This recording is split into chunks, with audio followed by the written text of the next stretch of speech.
ఈ రోజుల్లో చాలామందికి పేరెంట్స్కు వాళ్ళ యొక్క పిల్లలను సివిల్ సర్వీస్ వైపు వెళ్తే బాగుంటుందని అనుకుంటున్నారు. అయితే చాలామంది సివిల్ సర్వీస్ వైపు వాళ్ళ యొక్క డిగ్రీ కంప్లీట్ చేసిన తర్వాత మాత్రమే వెళ్తున్నారు. దీనివల్ల సరిగా రాణించలేక ఇబ్బంది పడిపోతూ ఉన్నారు.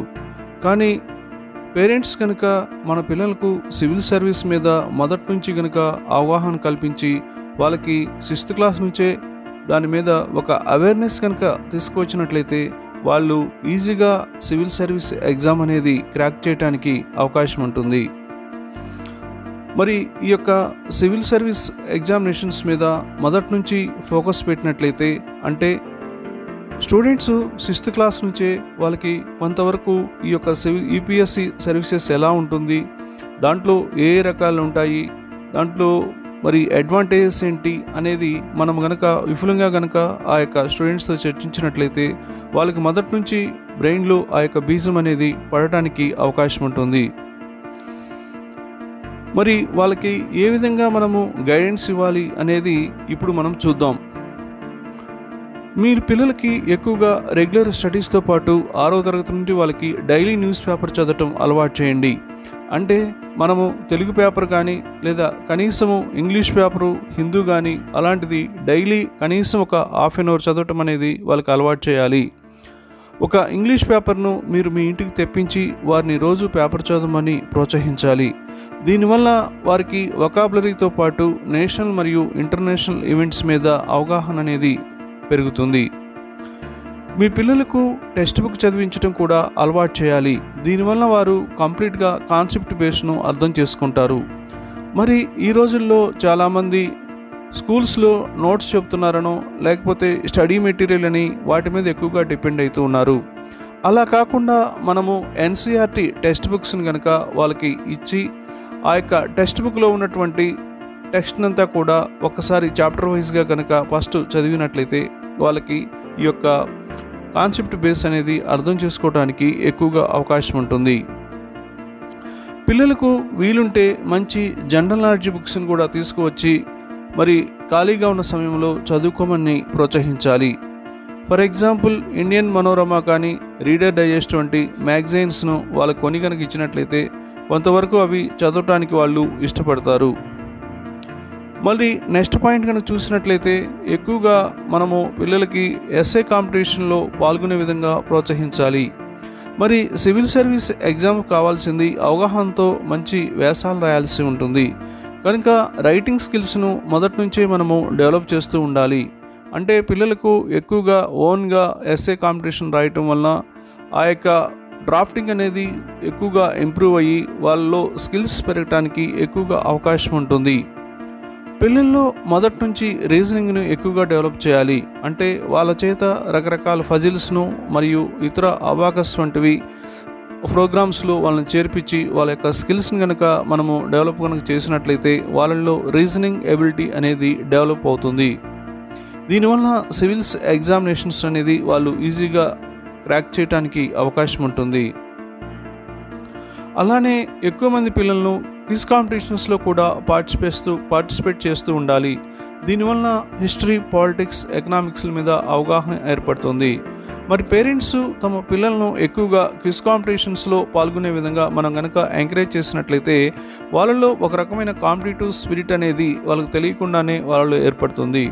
దీనివల్ల వాళ్ళకి మొదటి నుంచి కూడా సబ్జెక్ట్ మీద మంచి అవగాహన అనేది డెవలప్ చేసుకుంటూ ఉంటారు. నెక్స్ట్ ఇంగ్లీష్ గ్రామర్ మీద కూడా పిల్లలకు పట్టు ఉండేలాగా తీర్చిదిద్దాలి. మరి సివిల్ సర్వీస్ ఎగ్జామినేషన్ కానీ లేదా హైయర్ స్టడీస్ ఎప్పుడైనా సరే మనము ఓన్గా చదివి ఓన్గా రాయాలి అంటే పిల్లలకు మరి ఆ సెంటెన్స్ మీద పట్టుదల కలిగి ఉన్నట్లయితే వాళ్ళు ఓన్గా రాయడానికి అవకాశం ఉంటుంది.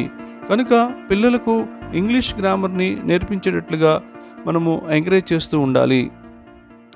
మీకు అవకాశం ఉన్నట్లయితే మీ పిల్లలను సిబిఎస్ఈ సిలబస్లో చేర్పించండి.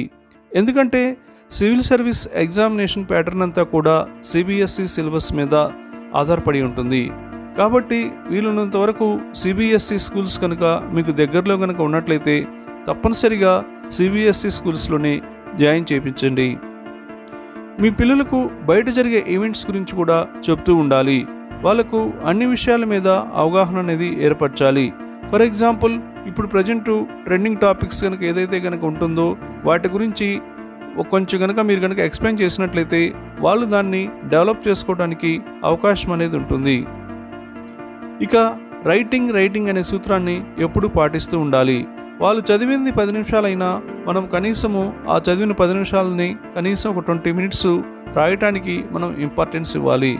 దీనివల్ల ఆ యొక్క రైటింగ్ ప్రాక్టీస్ అనేది ఇంప్రూవ్ అయ్యి పిల్లలు డెవలప్ అవడానికి ఎక్కువ ఛాన్సెస్ ఉంటుంది.